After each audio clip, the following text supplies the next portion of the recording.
Started then. Good morning, everybody. Welcome to the meeting of the Columbus Energy Review Committee.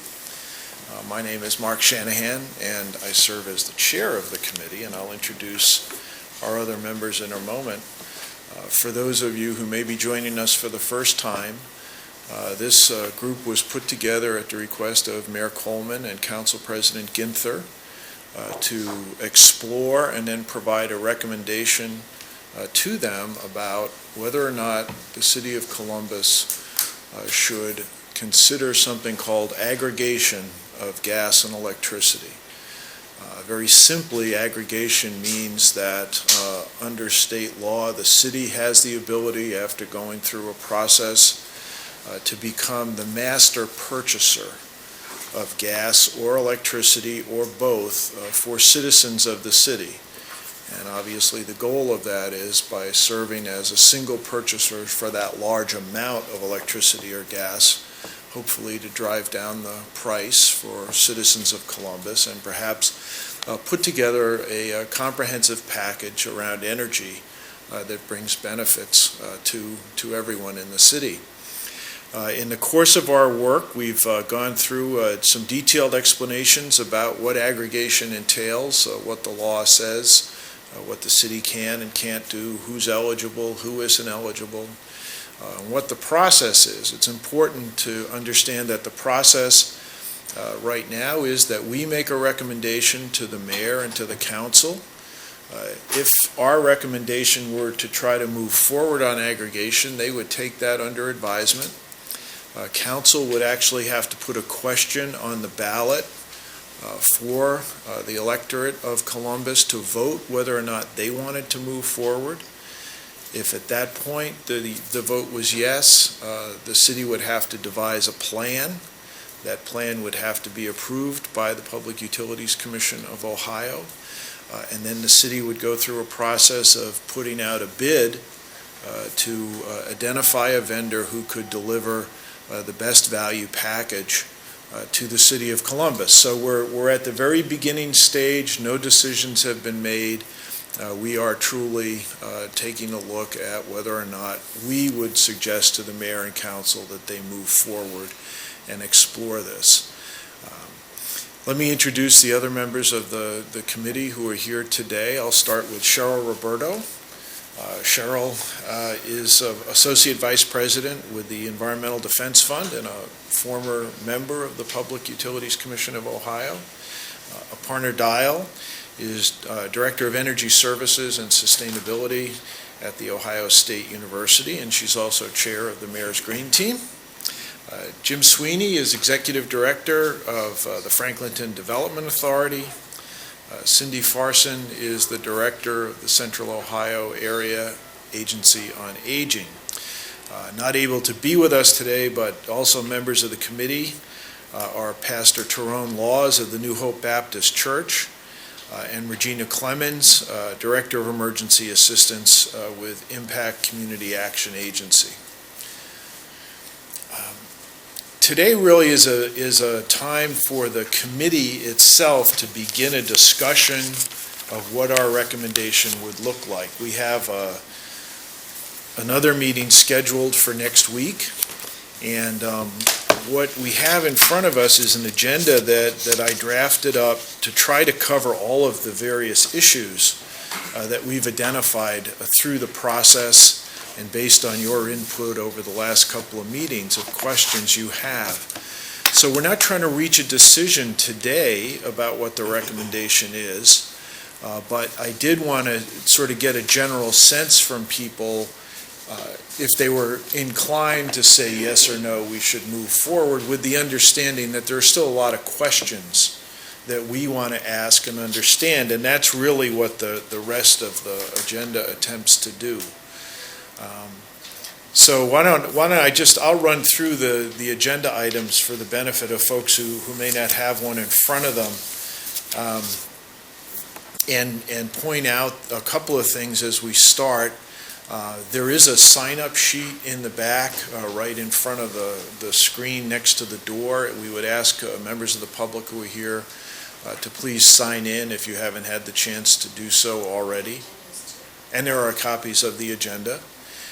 For those of you joining us through the web or through government TV, all of the meetings have been televised on CTV3.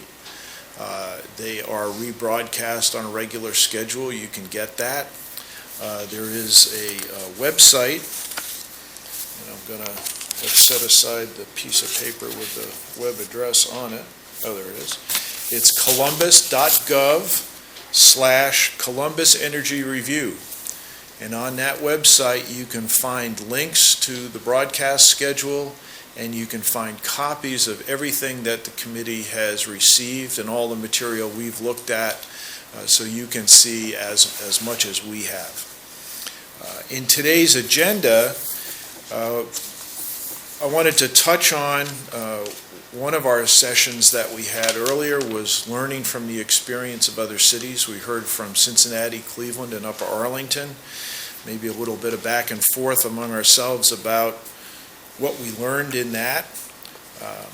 We've had discussions both in a couple of meetings about other possible benefits that might come through aggregation in addition to lower cost. That obviously is the first goal of any aggregation plan, is to reduce costs for the people participating in it.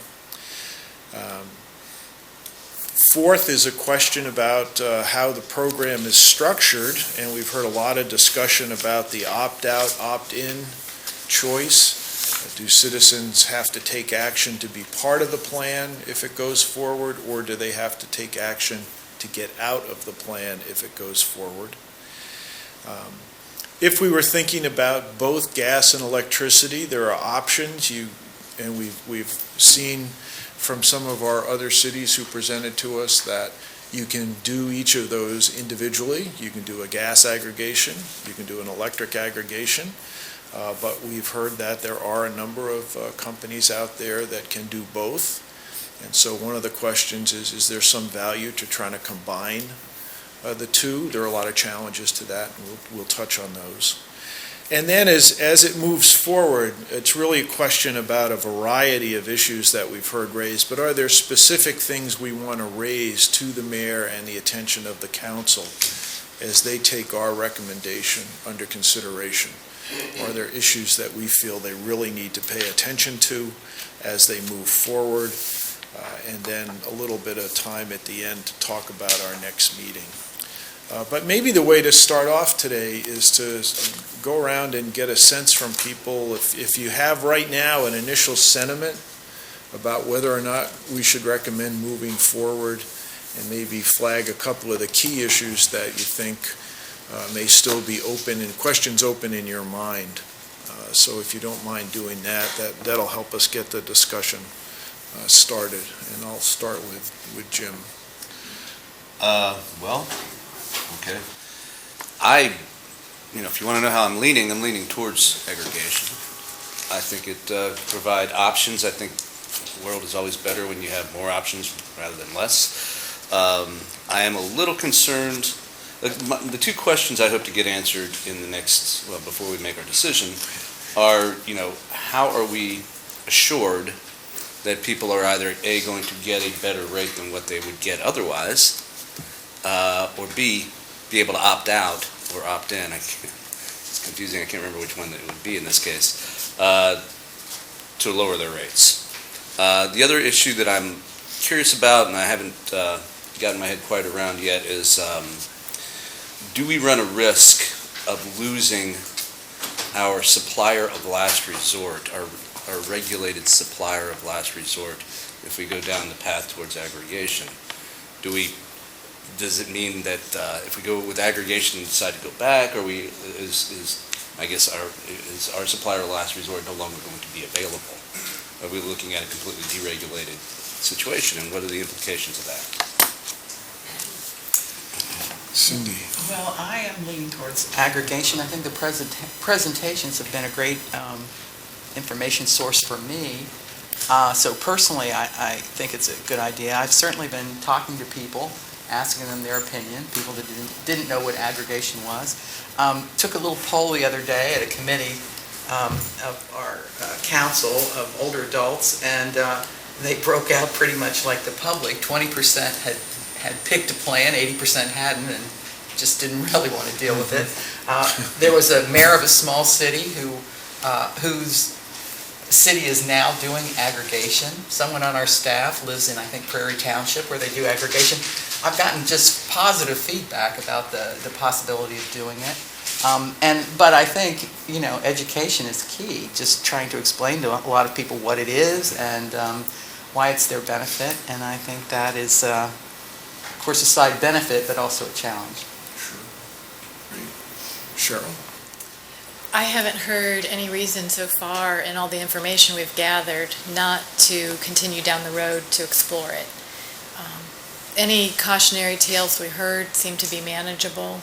It seems as though there are plenty of decision points along the way, even post-election, that the community could decide it's not in our best interest to go forward. So I see no reason at this point to not continue our investigation. Aparna?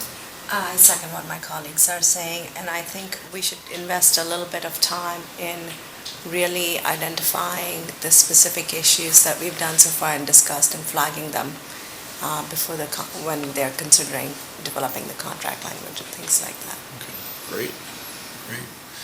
Well, it certainly seems like there's a clear sentiment, and I share the sentiment that everything we've heard so far has been positive, and there are a number of tools at the city's disposal to make sure that it turns out to be positive as the process moves forward.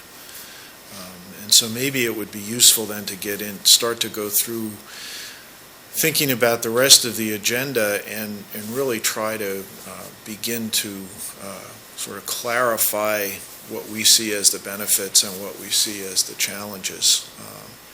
And I thought it might help if people think about the presentations we heard from Cleveland, Cincinnati, and Upper Arlington to get a sense of what you thought you heard, not necessarily specifically from each of them, but in general, what did you hear as the benefits and what did you hear as the challenges or possible negatives? And actually, I think we may have touched on a couple of those when we were going around the table. Obviously cost, and then the challenge being, is the contract one that's going to maintain the reduced cost? And, will you be speculating on gas prices and what are the protections? So I think, those were all things that seem to be a benefit. So one of the things that I heard is that there's, among the folks who've done it even, there's a lower level of comfort on the gas side than there may be on the electricity side based on what people perceive to be the volatility of gas prices. And that some places have had the experience of aggregating gas, locking in a price. And this goes to Jim's question about the assurance of a lower price, where a set price was locked in and then the gas market shifted and cheaper gas was available, but they were locked into a 2 or 3 year contract. And I don't know if, Cheryl, you think about this stuff all the time. What do you think that is there going to be the same kind of volatility on the electric side as we go forward, as both gas and electric move further and further into deregulation? Well, first I'd like to just revisit gas for a moment. I think one of the lessons that we learned from, it was Upper Arlington's experience, was that they locked in a fixed price. And when the market moved, their customers were stranded at above market rate. And that, understandably, got negative reaction from their constituents. But we heard about other alternatives to a fixed price. There were options that could have tracked the Henry Hub price, or that had another adder, which I think is a mechanism that the city can consider so that it would mute the effects of the volatility. So I wouldn't be as concerned about gas either. I think it just needs to be designed in a way to mute those types of impacts. Going forward, everyone's guessing that gas itself for the next 10 years is going to, stay in a reasonable range, and then even after that, only move up modestly, or is everyone's prediction. But I can tell you, sitting here 6 years ago, no one saw the gas prices moving in the direction they've moved. So I'm not going to pretend that I have any kind of crystal ball. On the electric side, I think that it would be interesting to also track a contract to some kind of wholesale price. And we're in a market, there is a possibility of doing that. I think there are tools that we could advise the city to use to make sure that volatility is not an issue that leaves customers stranded. I think a fixed cost would concern me, and I would probably caution the city that if they wanted to go with aggregation, they might want to look at some other way to organize the contract. So one of the ways we heard people try to deal with that was always was tying the price in their contract to a reduction from the price to compare that PUC uses on the electric side. I don't know if do they have a price to compare on the gas side? I'm not sure if they do.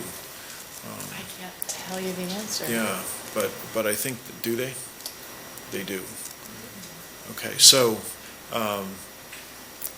but if I remember correctly, and again, this goes to a question Jim raised, the price to compare is always based on the equivalent of the provider of last resort price that's been established by the commission. And if that concept is possibly disappearing, we might have to think, or the folks putting the proposal together might have to think of a different comparison mechanism. But I mean, that seemed, if I remember the numbers, both for Cincinnati and Cleveland, their first time out on electricity, they got significant reductions against the price to compare, up in the 20s, 20%, 24%, something like that. Significantly lower than that the next time they went out because prices had changed. But they still had a locked-in savings. Is there anything else we heard from the cities that either concern us or should be flagged, do you think? Well, I was encouraged to hear, I think it was Cleveland, no, Cincinnati, or both maybe, that people opted to pay a little bit extra to get 100% renewable sources, which I think is going to be very attractive to people. I think people are going to want to be able to choose that option. So I think that'll help us with the motivating people to look at it. And I think the fact that Cleveland gave them a choice to actually Yeah. opt into a higher savings if you didn't use renewable was interesting. And, that I think for people, they always like choice, so I don't know how much harder it would be to do that, but I think it's a good idea. The opt-in fee waiver, I thought was an interesting feature and probably worth considering. The fact that communities felt it was worth paying a little bit more on the premium on the contract so that their customers, their constituents have the opportunity to opt out at any point without a fee, I thought made a lot of sense and was worth taking a look at. Makes you feel a little safer on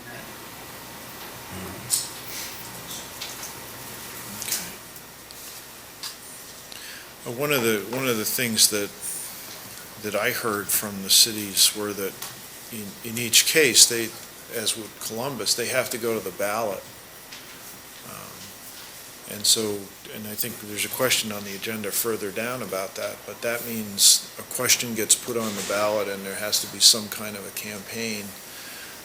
And one of the things we heard everybody say, I think, is that in general, folks are not educated about electricity and gas. and they also, for the most part, don't have time to think about it. That we all have that tendency to pay the bill when it comes and hope that it's a good price. And it's one of the reasons that an increasing number, but still a low number of people opt to get out of the sort of the set program and on their own pick a provider. So I think that's one thing to keep in mind as we move forward is however the package gets constructed, we're going to have to explain it to folks. And I remember from our first meeting, City Council would have a couple of options if it decided to move forward and put it on the ballot. They could put a simple, can we aggregate? It'd be a more complicated question than that, obviously, it would have to be, I think, the language of a charter provision, but can we aggregate, yes or no?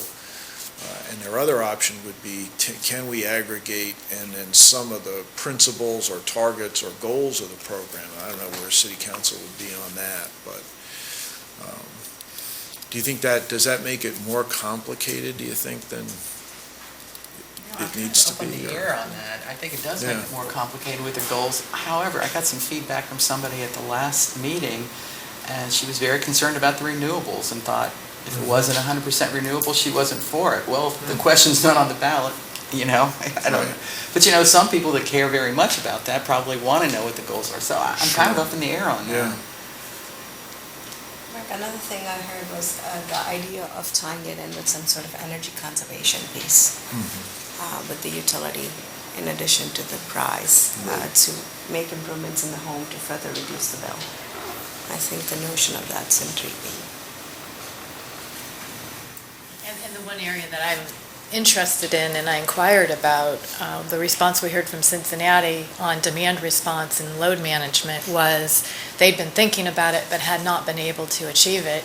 And I would suggest that why shouldn't Columbus think about leapfrogging ahead of the other communities that we heard from and consider that as an option So as say well. a little bit more about what that would entail. Sure. What we've talked about so far is that there's an interest in our community for renewables. There is an interest in energy efficiency paired with making renewables work better and energy efficiency more effective is an opportunity for customers to really get clear signals about when are the lines busy, when is electricity in high demand and when is it in low demand.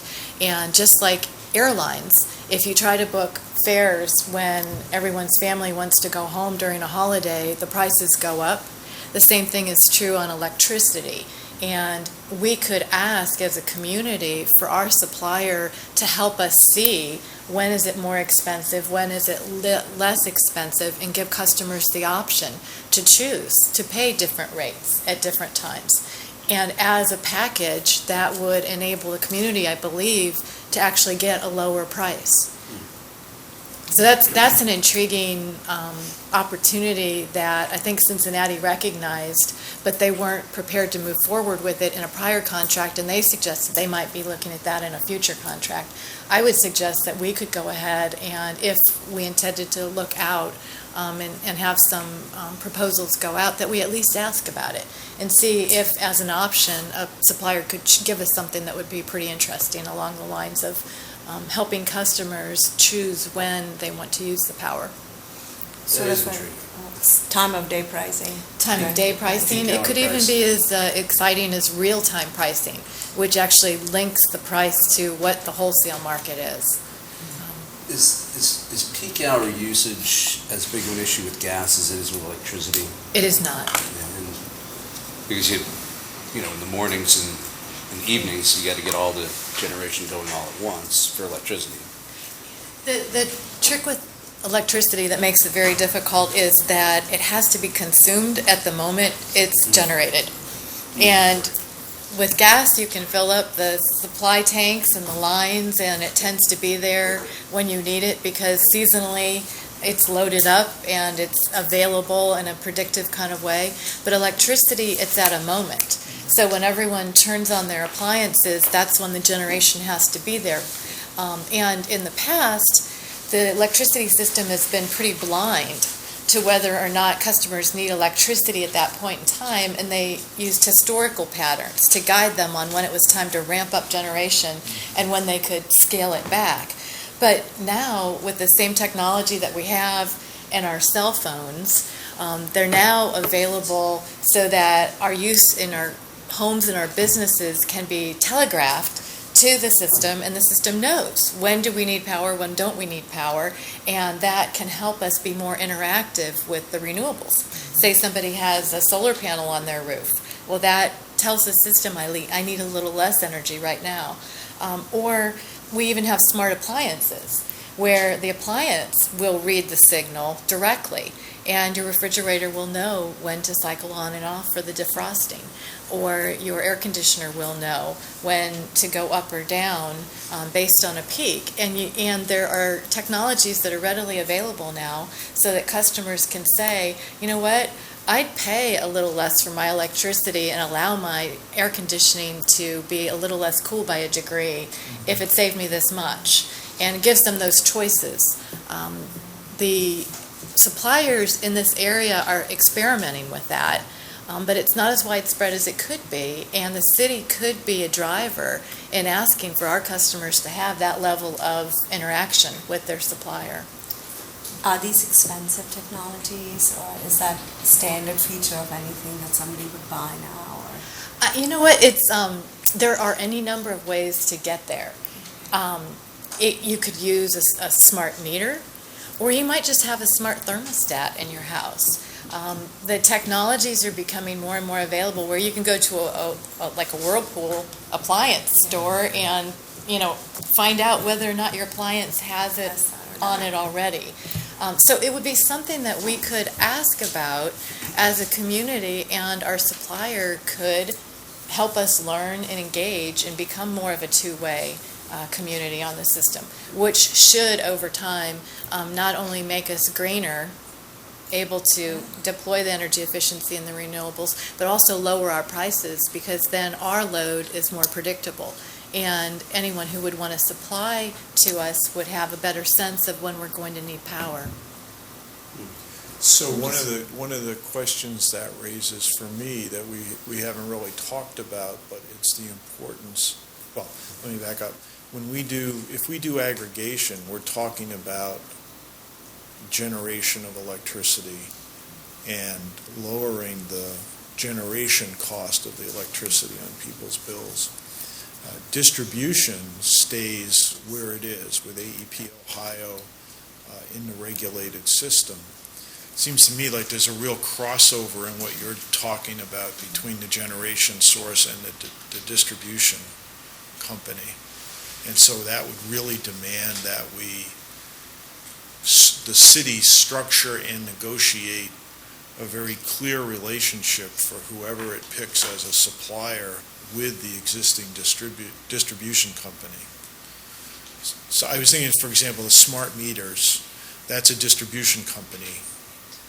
Usually.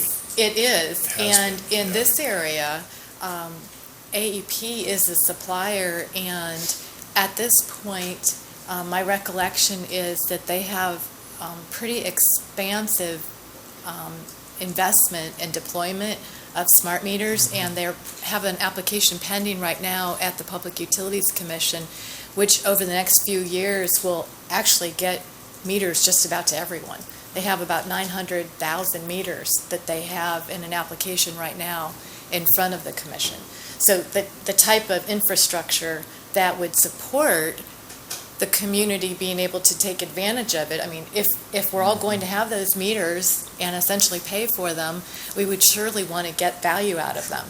So by asking our supplier as a community to make sure we get value out of those meters would be one way that we could tee up the proposal for the city to consider.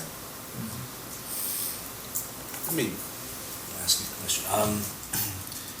On the electric side, it sounds as if you're suggesting we look at peak hour pricing for electric. It's an intriguing notion, to be sure. It's, it was used by the phone companies for years, and I suppose they still do that. I haven't had a landline in 8 years, so I don't know. But Yeah, it's a concept that was brought up a lot in planning discussions, how to shape behavior. But, the presumption would be that you would pay less if you, during off-peak hours, right? And then, which means you would pay more during peak hours. And the idea would, at least the concept as I understood it, would be to change your behavior. Take more cars off the road at rush hour, for instance, and have them use the roads at different times. But, don't you look at, if it's going to balance out and be the same cost, or the same amount of total money spent on energy, isn't that going to sort of peak the prices, make it sort of somewhat of a stick, in the evening when you're using, if you don't want to change your behavior, is it not going to cost you more? Am I taking this too far down the road for this concept? No, I think you're asking a question that's important. It depends on how those are structured. If you expect that at some time your price will be lower, then at some point your price will be higher. Right. And if you continue to use electricity in that way, then you would pay the higher price. Where you land overall, it can vary, and customers can have a different way of approaching their system. They can choose to get a fixed rate. They could choose to have a variable rate. Those are all things that are available within the same type of package, and the community could explore them. There's some really interesting things going on nationally. Recently in Texas, which, you referred to the telephone. You used to have shoulder rates, and Sunday night was the time to make your long-distance phone calls.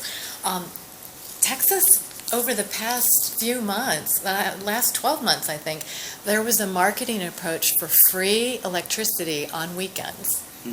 And it was the same kind of idea that in that off-peak hour, they had enough wind that they wanted to make sure it was getting used, and they were pushing customers to choose to use electricity in a different way because it lowered the wholesale price for everyone. It's very intriguing. I'm not suggesting that there's any particular right answer, but I think that by aggregating, it allows the community to explore all of these options in a way that might not be available without aggregating.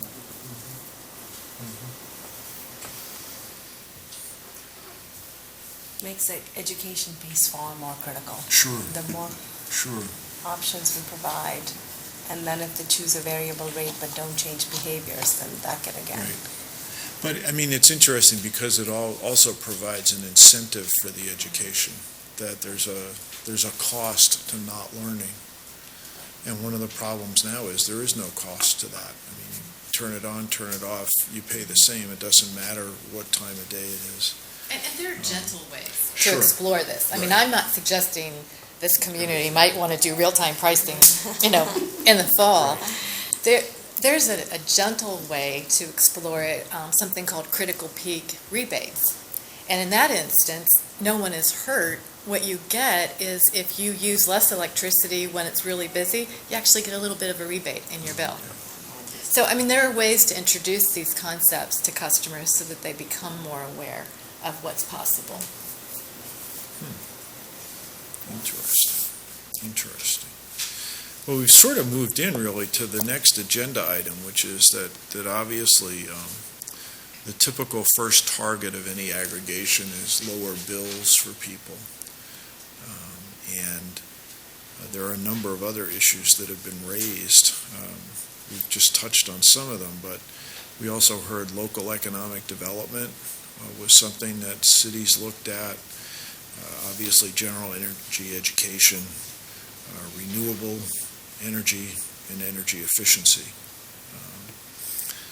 One of the interesting and perhaps longer-term complex issues is that we don't usually think of a difference. We don't usually think about electricity or gas in terms of the kilowatt hour cost or the cubic foot cost. We think about it in terms of the total bill. And so there may be some ways that, however the cost per kilowatt hour or cubic foot moves, we can help people lower their bill with things like energy efficiency, with things like more distributed generation. And aggregation may be a way to move the city toward that if that gets wrapped into the general proposal. But I wanted to get people's sense about, what do you think about those different issues in addition to better cost? And then there are a number of, sub-issues for at least renewable and energy efficiency that I thought of that we might want to at least toss around a bit. With generation, we heard about with renewables, we heard about renewable energy credits versus some kind of stated preference for locally deployed renewables, whether that be in the city, in the county, in the region, in the state. With energy efficiency, is there some way to put together organized programs to help people become more efficient? What are people thinking about those questions? And I should have noted that we've got the website up on the screens in the room, so if there's anything you think that we saw or heard that might be helpful, we can try to find it on the web and sort of prove that that is in fact what you heard, or put it in a context. Well, one of the things that I would do is, when we talk about saving money through aggregation, I would actually link energy efficiency to that. The average price of a kilowatt hour saved is about 2.1 cents per kilowatt hour saved across the country. Here in Ohio, the auction results are about 5 or 6 cents a kilowatt hour if it translated directly to a retail cost. So if we think in terms of actually trying to save the community residents money, we would want to try to deploy as much energy efficiency as possible because it's 3 times cheaper.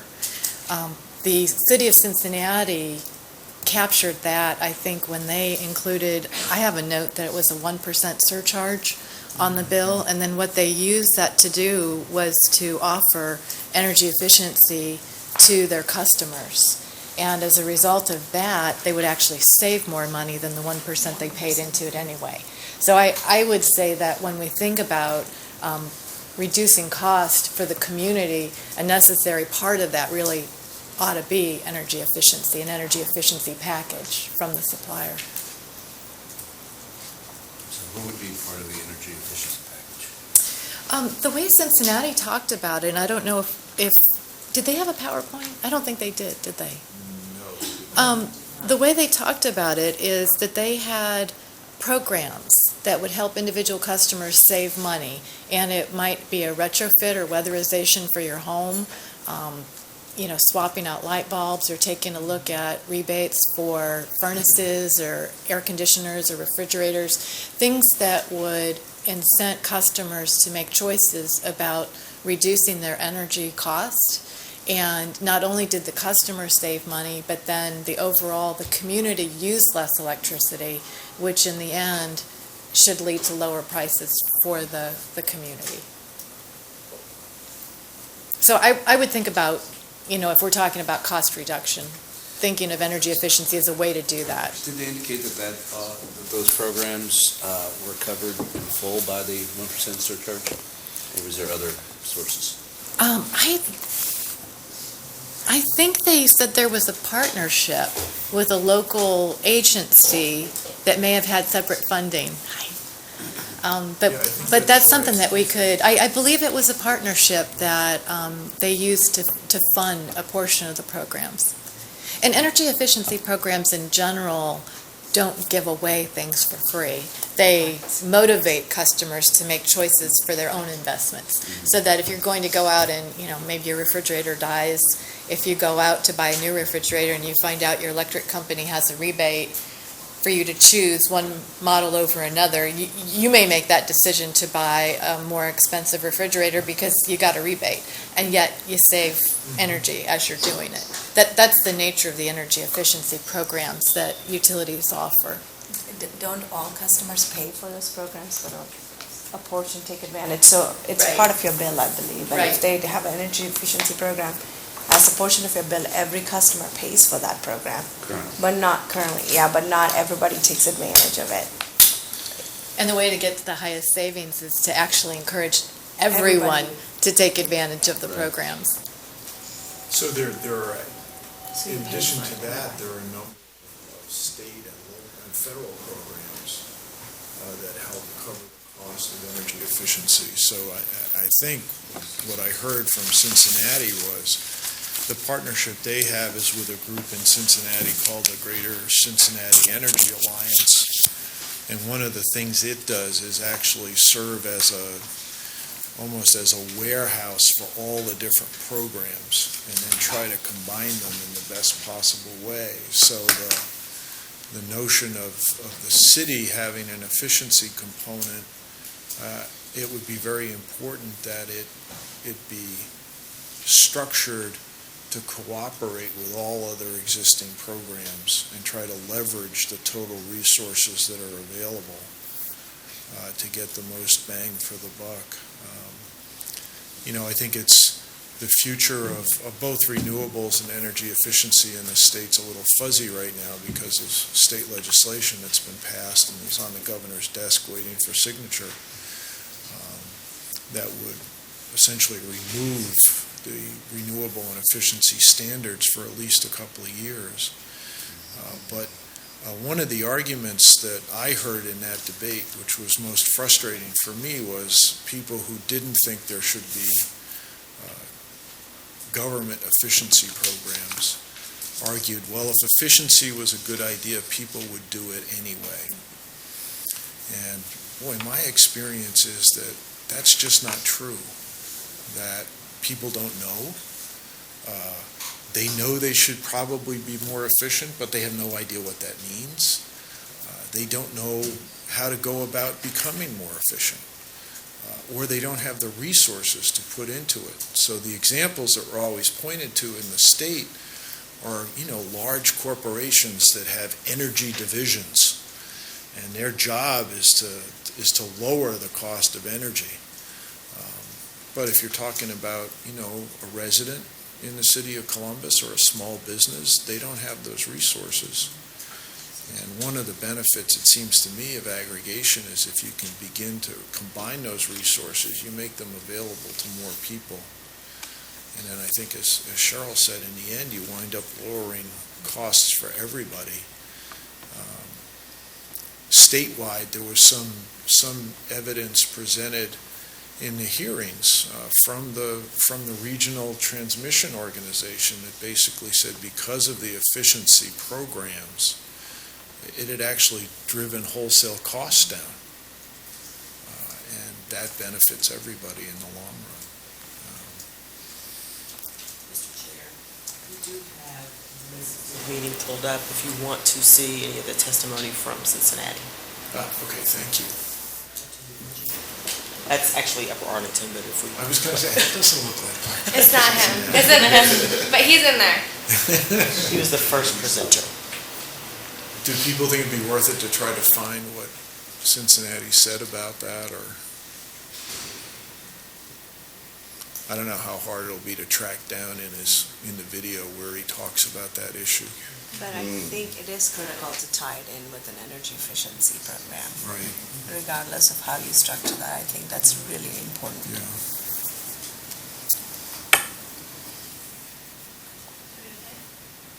People want to hear some of this too. Yeah, actually, I had forgotten when you brought it up, so. Yeah, maybe if we could try to magically find those sentences, Ashley. That is magic. From my Yes, notes, base my comments right off the Halfway question sheet, and that way I'll know I'm covering the things that are most of interest to you. The city of Cincinnati had... He spoke for a long time. I have a lot of notes. I think it was maybe halfway through or so. Our residents 7% on their bills, plus Go back. 100% green, Go back. plus a local energy. Because I have 7% just after the 1%. Good note taker. Great job. Prices in order to have 100% green product. When we renewed in 2014, our bids were a little bit different. Our best bid was only 9% off the Duke Energy price. The spread between Duke's price and the auction price got a lot smaller over those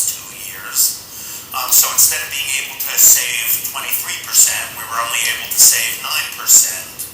And in that context, it made the decision to invest in green a much harder decision. You know, when it was 23% and we're still saving at 21%, you know, it was kind of a no-brainer. Everybody was happy that their utility bills were going down as much as they were going down, and the fact that, you know, 1 or 2% was being capped off for green really didn't cause anybody any heartache.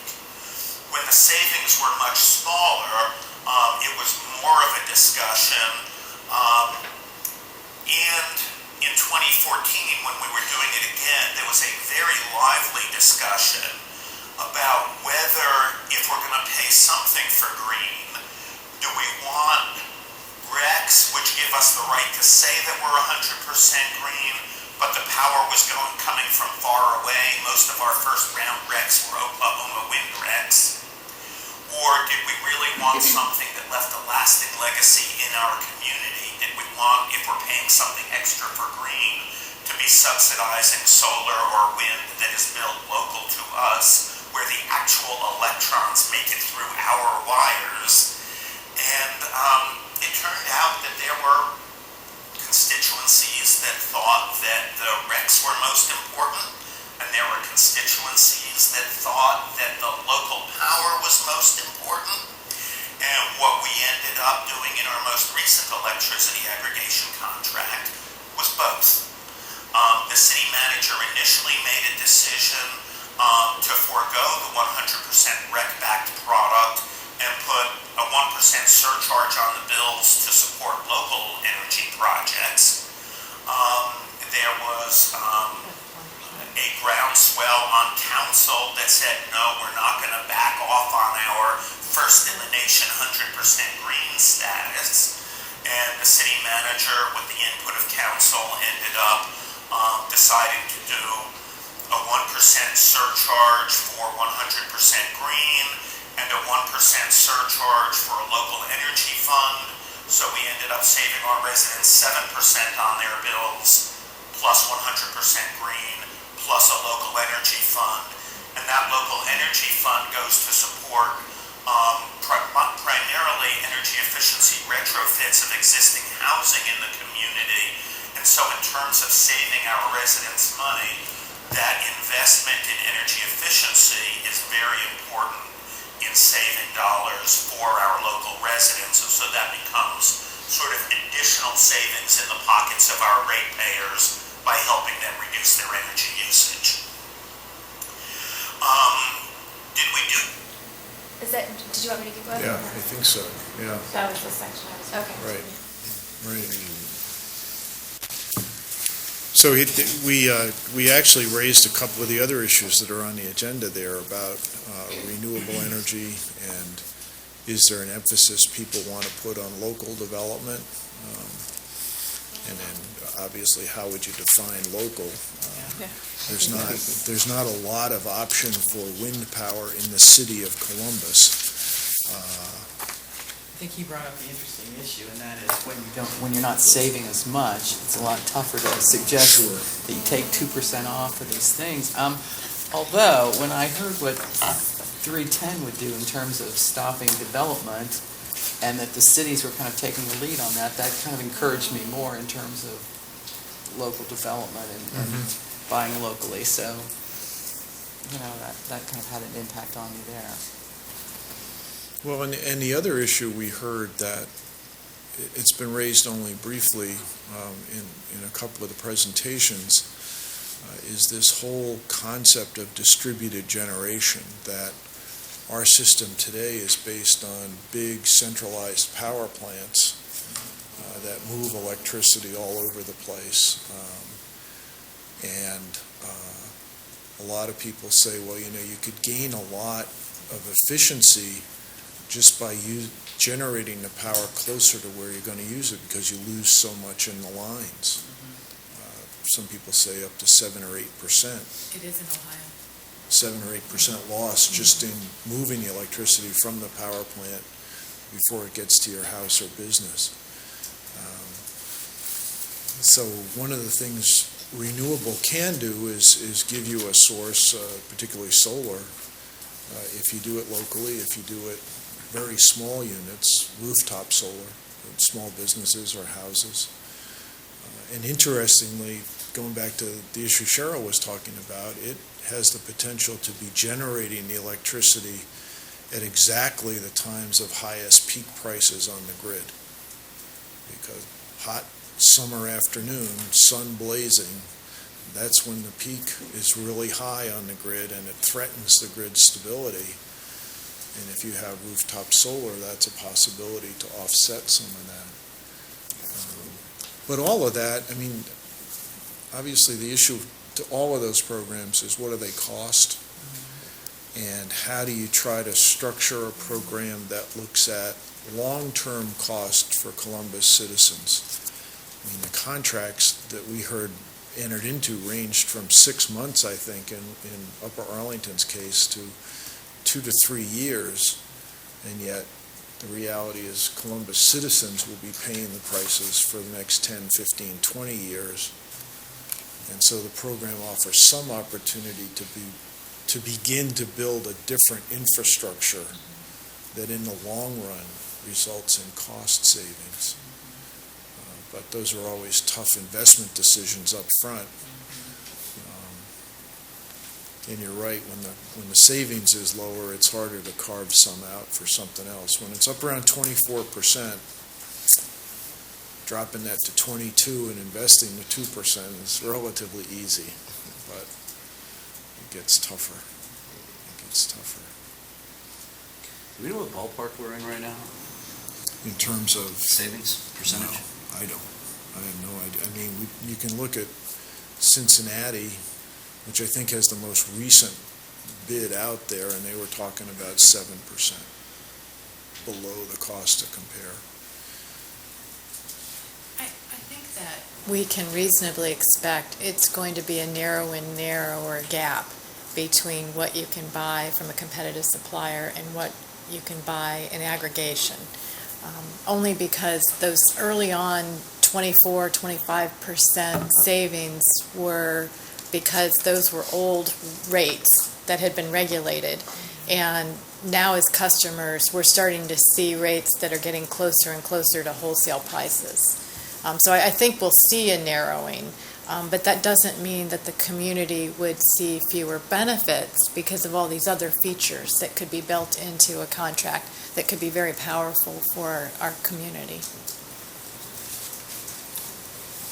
So that suggests an important messaging issue, that if the city were to move forward, it would be important to stress that although lower cost is critical, there are other issues that are going to be addressed and benefit the city. So that people they mostly will, but if we can get them to think about a few other things besides just that price, that becomes critical to adding other components to the plan, I think.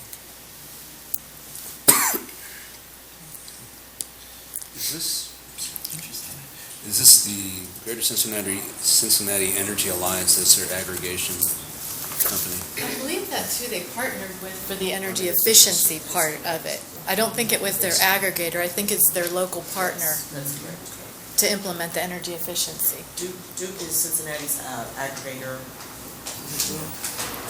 First Energy Solutions is their aggregator, and Duke provides their distribution yes. system. And then this is their energy efficiency organization. Yeah, isn't that nice? Yeah, and this is the group I was describing, where what they've tried to do is become the clearinghouse for efficiency programs. So if they reach out to you, they can say, well, you're eligible for these two programs, or this set of programs gives you best value. And then they actually help people get through the bureaucratic morass of applications and forms and all that stuff to get to it. And then I believe they also subcontract some of the work. So they actually do some of the weatherization. And when you think about jobs and local jobs, energy efficiency programs will really be local jobs. I mean, if you're going to get insulation in your house or some type of retrofit, those people will be at your house. So they're working in this community, and the likelihood is they're living in our community.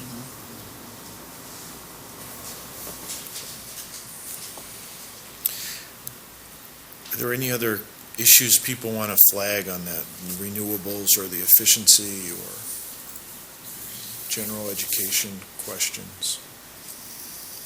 So maybe then we could turn to this question of opt-in or opt-out.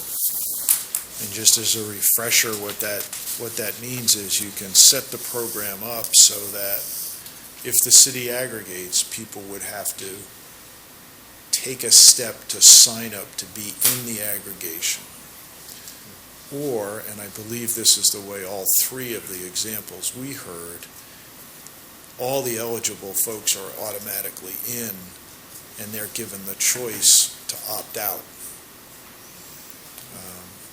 And Cindy, you were saying a lot of folks, the experience of the cities is that most people do not choose to opt out. Some do, but most people don't want to have to deal with it. It has to be an opt-out to make it work. Just when you look at the number of people that actually look at energy and compare, not that many, so. Yeah, what sort of penetration will we need to get into the total potential market of people opting in to make this worth doing? 20%. That's how many people. I think the only question they'll be asking is, will my bill go up significantly later? If not, I'm good with it. I think that's right. And I think as long as you can opt out any time, even if at some point they say, hey, how did I get into this? And you can still give them the option, then I think you're covered. And I feel there's a strong reason why all three cities had an opt-out. Yes, sure. Inertia. Inertia. Right. Well, why are we looking at opt-in instead of opt-out then? I don't recall. Well, because it's one of the choices under the law, the state law. The program can be one or the other, and we want to be able to make a recommendation to the mayor and council that says, well, we looked at both, and so we think this is the one you should look at. Just didn't want to assume everybody would want one or the other. So it probably would be more likely to be successful if we chose opt-out. Yes, absolutely. Yes. Absolutely. We have had some questions about who would be considered in who would be considered in the aggregation pool in the city of Columbus. We have prepared a response to those types of questions, but if you maybe could just review who's included in the aggregation pool, I think for our guests and for the on-air audience, Okay, that and would be then good. you can check me if I'm remembering this correctly. But I believe that on the electric side, on both the gas and the electric side, people who have already chosen a supplier and entered into a contract with that supplier are not included in the aggregation while that contract is in place. So they're outside the group that would be in the aggregation. And then the other group, and it's largely because they're already aggregated, is people who are in the percentage of income payment plan for either gas or electric are not included in the aggregation because they're already covered essentially by an aggregation program. I believe that for electricity, that means there are about a little over 200,000 customers who would be eligible to be in the aggregation. And if I'm remembering the gas numbers correctly, it's a little bit over 120,000. Is that right? Yeah, a little over 120,000 who would be individual customers, both residential and and the other group that's not included on the electric is anybody who's served by the municipal electric company. Yes. So anybody who's served by municipal electric light and power cannot be in the aggregation. They had, I believe, 13,000 residents. Yeah, right. So we still have, a couple 100,000 electric customers and 120,000 gas customers who would be included in this aggregation. And I believe that would make us one of the largest aggregated customer bases in the country. So hopefully that would give us some market power on price and elements of the program. Absolutely. Yeah. And all that benefit would come back. We sort of touched on the next issue early on. It sounds like people are leaning toward a yes on aggregation for both gas and electric, that there are protections that need to be built in on each that make sure, to the extent that it is possible, that we guarantee a cost savings and deal with fluctuating prices on either side. Does anybody have thoughts about whether or not those should be bid together or bid separately? There are statutory differences in how long you can enter into a contract. One is a maximum of 3 years, the other is a maximum of 2 years. Cincinnati said they thought about it but decided to go separately because of the timing of when council agreed to move forward and the winter season approaching. And they didn't want to be out there without a gas supplier as winter came in. So they did the two separately. I believe Cleveland aggregates both, but they do electricity on their own, and their gas is done in cooperation with a number of other communities. So they have a different aggregation package for gas. So I don't know if people got enough sense of that to see, or obviously one choice is always to leave the bid open to all possibilities and see what package comes back. I recall one of the communities, and I don't recall which one, noting that they chose to separate them so that they could give adequate attention to each, because it was sort of overwhelming to go through the RFP process. And I think that resonated with me, having worked here at the city, that it would be nice to be able to give adequate attention to something as complex as what this will be. I mean, that would be a decision I'd almost leave up to whoever is administering it. And the seasonality of gas use versus electric use, and, I think it would be, my sense is it would be more competitive to keep it separate because they're more, instead of combining it. I don't know how many people it eliminates if you put it out as one bid. Oh, I think if you only did them combined, Yeah. I think you'd eliminate a A lot lot. of potential. That's why my sense is. Right. Or you'd force partnerships that might be too forced to be functional. So, yeah, Mark, so what you said was also intriguing, and I don't know if you've looked at that question, or maybe you said that Cincinnati aggregated gas with number of surrounding communities? Cleveland did Right. that. Have you looked at that question at all with Columbus, City of Columbus partnering with some other? I don't know if there are any townships or anything like that. Yeah, That could be a I don't think- potential. I don't think we have. My sense is that initial inclination from the mayor and council would be to see if it works first. And then, if the city understands how a good program operates, then it might be open to partnerships. But Christie, is that accurate, do you think, or are they still totally open on that question? I don't think we've thought about it that much. The question was presented to us, I think maybe at the last meeting, and so we haven't discussed it, at length with Council President Ginther or any of the council members or the mayor, quite frankly. But of course, we are, very interested in, if we choose to move forward, how do you move forward in an expedient manner and so forth, so. How would that work anyway? I mean, I guess I could ask Cleveland, that if they are partnering with the nearby municipalities, I guess, does that mean they've sectioned up the city of Cleveland, and they have different aggregation agreements with different municipalities? No, they have the whole city has Yeah, joined with a number of other Oh, they just all join into municipalities. the same Yeah. aggregation. And get a Right. better, leverage better Yeah. economies of scale to some Yeah. extent, so that's why Makes a lot of it's. sense. And I might mention probably that. the biggest electric aggregation in the state is the Northeast Ohio Partnership for, the acronym is NOPEC, and I never remember what all the words are. But they have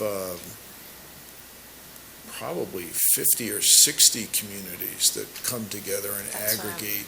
That's brilliant.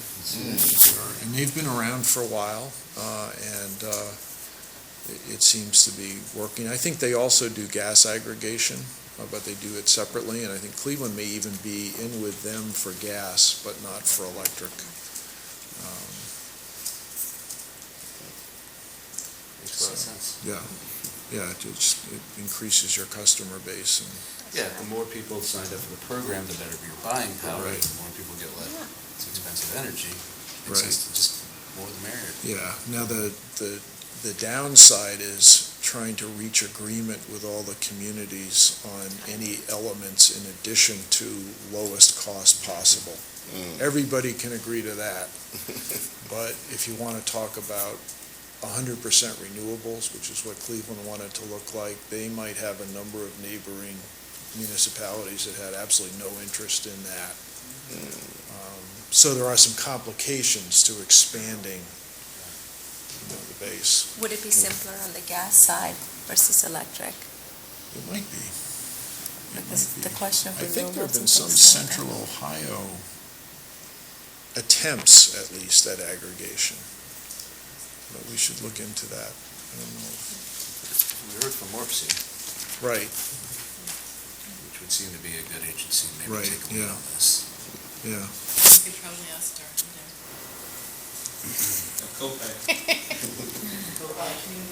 Yeah, that do gas aggregation, have they banded together? There have been some that's being a couple of meetings that Figure tap the room. Yeah. So it's been done. It's been done. On the gas side.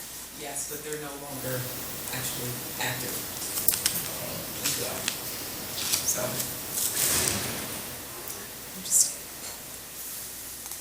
Okay.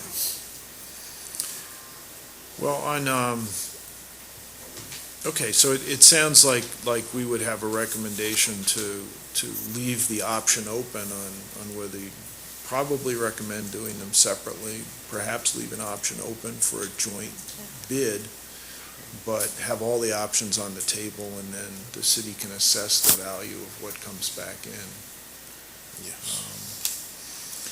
Then the next section are issues that I didn't think so much we needed to make decisions on about recommendations, but were really issues that we had identified that we thought needed to be flagged to the mayor and council for their consideration as they look at our recommendation.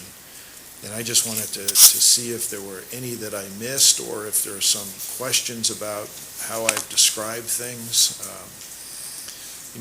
Vendor eligibility, they have to be a certified provider, certified by the Public Utilities Commission of Ohio, and they obviously apply a set of criteria to make that certification.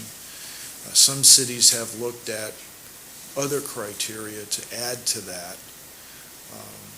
I think part of that is their focus on, I think, Jim, you raised this at the last meeting, the issue of reliability is, are there additional guarantees the city might want to consider to give it comfort about the reliability of its generation provider?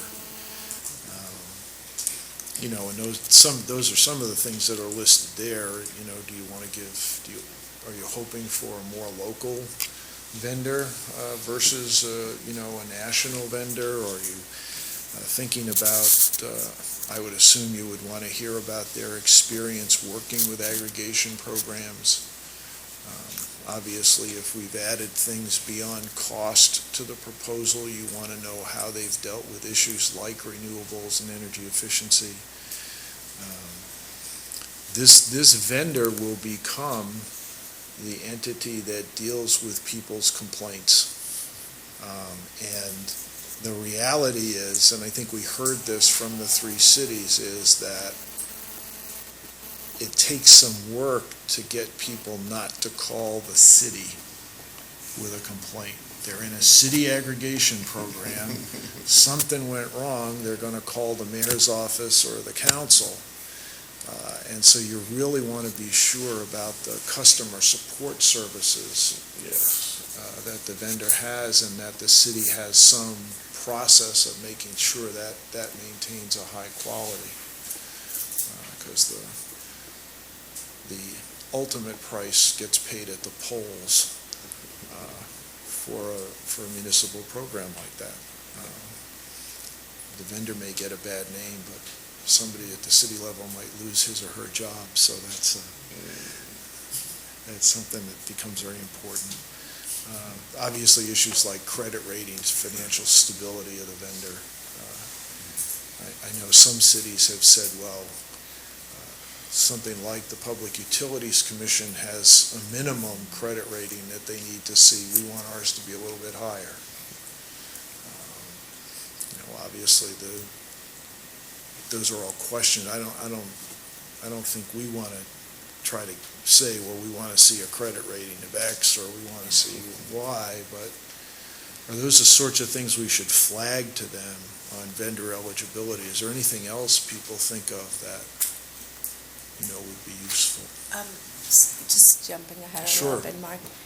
You have something about escape clauses for the contract. Mhm. Cheryl raised this earlier, and we had some discussion at the last meeting about Right. penalties associated with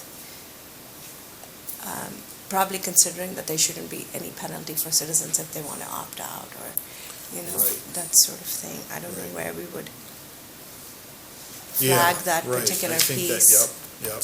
I think that would be back with the talking about the opt-in, opt-out, is to give people the option if they're in, if there's a reason they need to get out. Oh, should there be, I see now, thank That's you. fine, I missed that. But I think the other issue, and it's the one that Cheryl raised, is it's a pretty complex process moving forward, and there appear to be, in the process, a number of places where the city can, even if it decides to begin to move forward, can get out of the process if things aren't going well.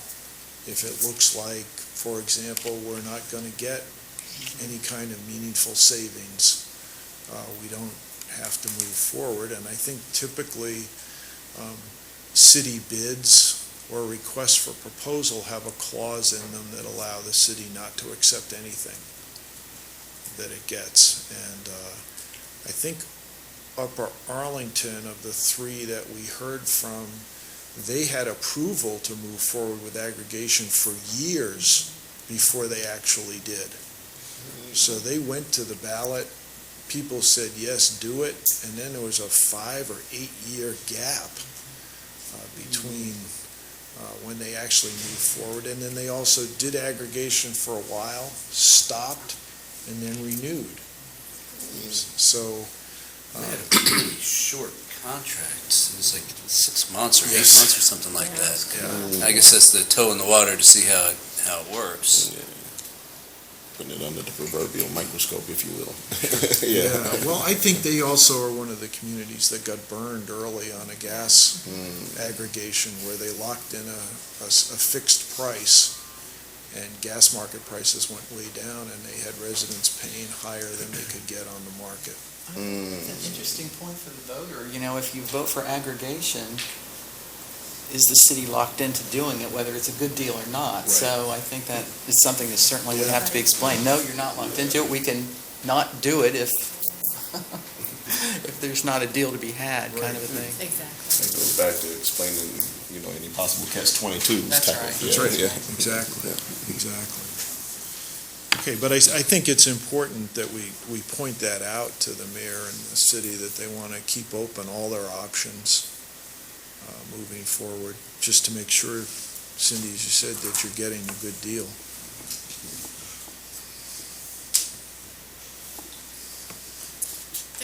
is, I was just taking a look at Chicago's aggregation contract. I think there's just lots of opportunity for us to learn from other communities, not just the 3 communities in Ohio, but the folks here at the city are really smart, and I'm sure they'll be looking at the sample contracts from across the country. So the types of features that we would want them to consider about vendor eligibility and all those other types of topics, I think could really be informed by what I suspect they will be doing anyway, looking at other contracts and getting ideas for practices in other communities.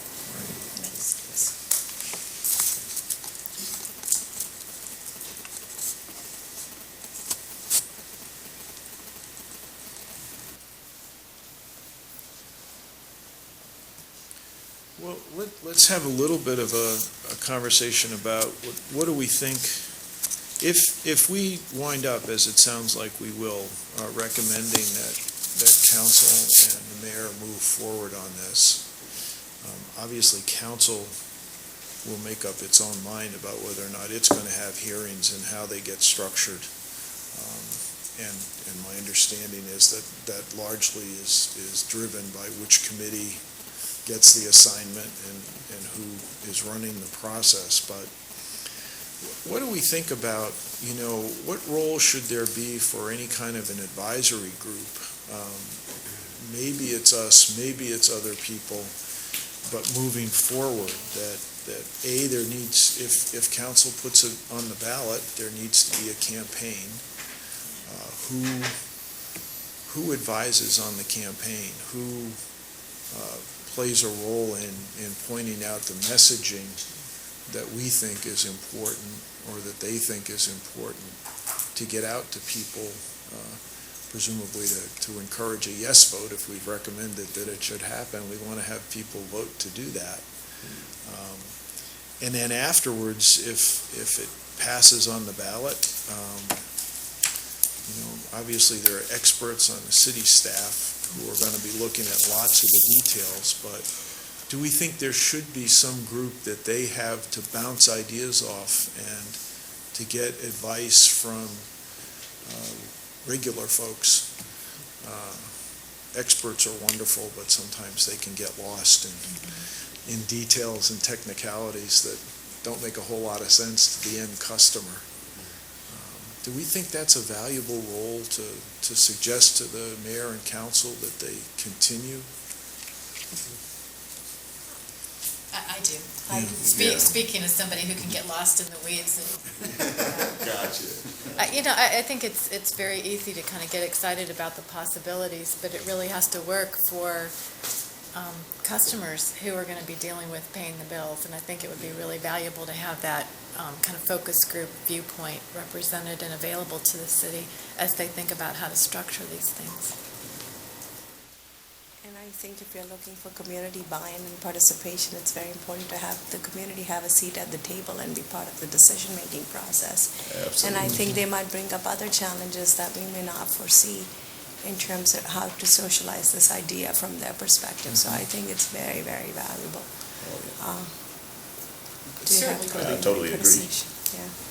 Certainly for the campaign, I think there should be a large citizens advisory Yeah. group just for the education aspect of it, to get people involved and to get the word out about it. So larger than a small group that would be Right. advising in the Right. future, but for the campaign, certainly, as many larger groups you can get involved would be good, because there's just a lot to understand about this. Commercial, as far as television, radio, that's one thing. But word of mouth that says, hey, I'm your neighbor, I looked at this thing, and I think it's good for us, yeah. Yeah, absolutely.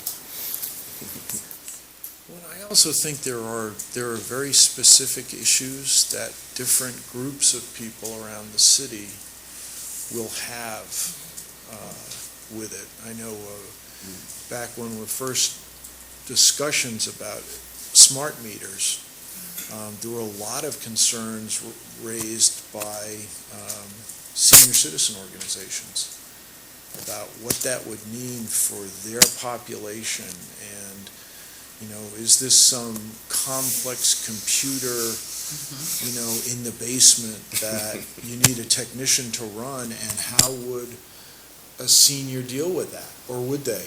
And would they wind up inadvertently buying the most expensive power without even realizing that's what they were doing?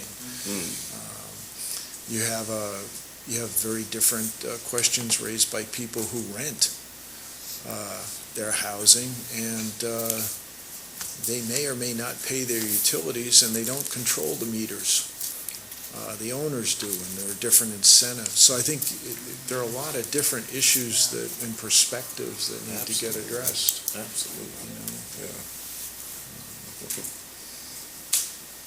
And if people in, the efficiency programs, for small businesses or people who are in older housing stock, those can be critically important programs, and they're very often the people who have the least resources to try to address the issues. And successful home retrofits are actually linked to health benefits as well. I mean, reduced asthma and comfort in homes in our community as well. So that type of connection to communities that suffer with respiratory illness, I mean, having them understand what options are available and how that might work would be important too. Absolutely. So if this campaign committee can come up with all those concerns and can be answered as part of the campaign, I think that's great. Right. You just brought up some yourself that I hadn't thought of. Then I like that holistic perspective beyond cost and energy, the health benefits and all the other, more comfort. Right.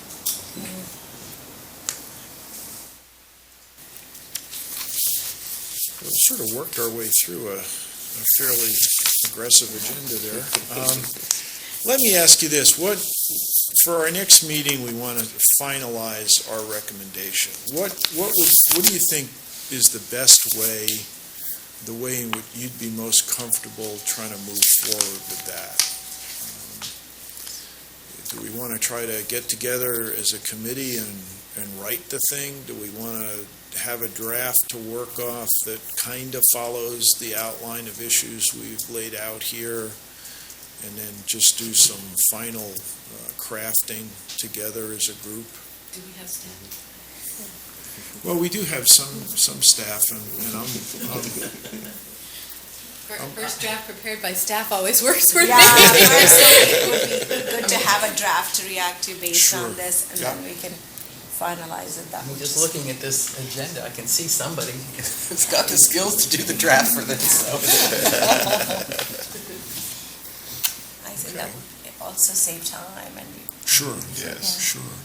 Get right at the Well, pertinent points. why don't we do that? Why don't we try to get a draft put together, get it out to people so you can look at it. I don't think it's going to be an amazingly long document, but I think we do want to hit the high points, and we have a great record on the website of everything we have heard and seen. So there's plenty of documentation that backs up whatever recommendations we develop.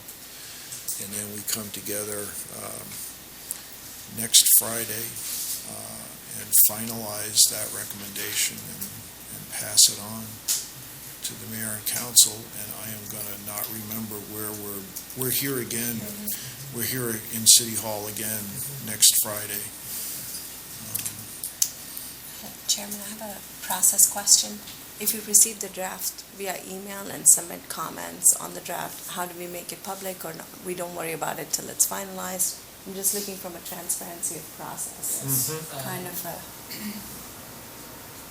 Draft documents are that, they are draft documents, so, typically not So public it's okay. documents. Right. to just submit comments via email, and then when we finalize it, that's what becomes. Yes. Is that how you have to do it? Yeah, I think I'll get together with Christy and Ashley and figure out when we could get the initial draft out. And then if we have time for one round of back and forth, that would be terrific, but. Back and forth during the week next week, and Yeah. then Then try to finalize on Friday. Yeah, I think Um, just to, So Friday would still be Make- a draft form, not Right, final until Right, your comments are put into the document, and then it becomes final.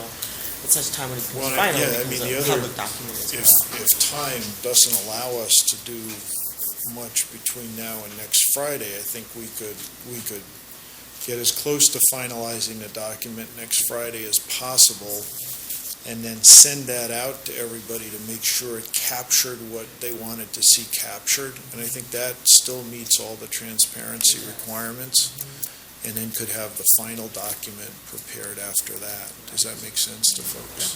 Absolutely. Unless we have time. Sure. Based on Right. when we get the draft. Right. If we can give you the comments before Friday, that would be preferable anyway.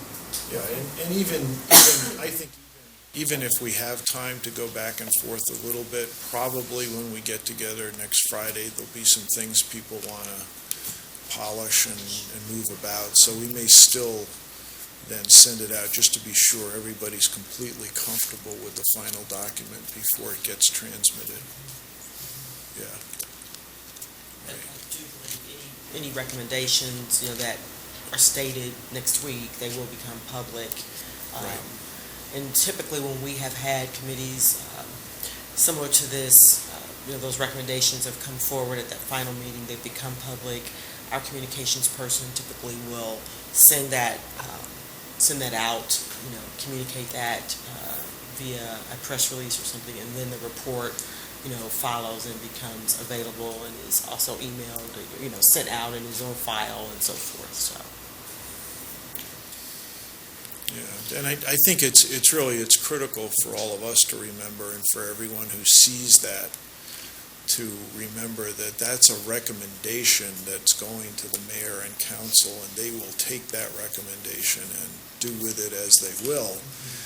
But it's not the final word on what's going to happen and how it's going to happen. There's still going to be a lot of work done on it. So, Will there be a question, time for council or the mayor to question the committee on the recommendations? Will that be public? Our plan is to have them here next week. Right now, their schedules allow for it. There are a few things going on that could change that, which means we may have to bring you together one more time. Even though the recommendation would be, public, they still may have some questions, and so we're working on that. Right now, I've been thought I could get it confirmed before this meeting wraps up, but I'm not sure that I can do that. so it might, I don't know what your thinking on it is, Christie, but it might actually be better to let us finalize the recommendation and then meet with council members. Yeah. Rather than starting their debate while we're still crafting. And that give you more flexibility on their time. Yeah. Great. Well, unless anybody has anything else for today's meeting, I think we're wrapped up. Unless there's another issue people want to flag, or any more advice on magically producing this final report with perfect grammar and persuasive arguments. No magic recommendations. Great. Well, thank you all very much. And we'll see you next Friday. All righty, thanks.